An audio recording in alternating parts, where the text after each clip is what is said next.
Sir வணக்கம். ஒரு property ஒன்று போட்டிருக்கேன் பாருங்கள். 70 சென்ட்டு கொஞ்ச நிலம் சார். ஒரு ஸ்கொயரான ஆன் ரோட் ப்ராப்பர்ட்டி இது. இந்த ப்ராப்பர்ட்டி ஃபார்ம் ஹவுஸ் பண்ணுறதுக்கு ஒரு அருமையான இடம் சார் இது. இந்த ப்ராப்பர்ட்டி எங்கே இருக்குதுன்னு பார்த்தீங்கன்னா, நம்ம சென்னை டு பாண்டிச்சேரி ஈசிஆர் சாலை கடப்பாக்கம் லிமிட்லேருந்து கரெக்டாக ஒரு 1 கிலோமீட்டர் டிஸ்டன்ஸில் இருக்குங்க சார் இந்த ப்ராப்பர்ட்டி.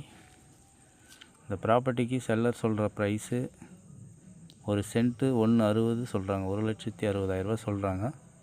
இது ஃபிக்ஸட் ப்ரைஸ் கிடையாது, நெகோஷியபிள் உண்டு. மேலும் இந்த ப்ராப்பர்ட்டி தேவைப்படுறவங்க ஸ்க்ரீனில் இருக்கிற நம்பரை கான்டாக்ட் பண்ணுங்கள் சார். மேலும் இது போன்ற ப்ராப்பர்ட்டிக்கு நம்ம சேனலை ஃபாலோ பண்ணுங்கள். நன்றி, வணக்கம்.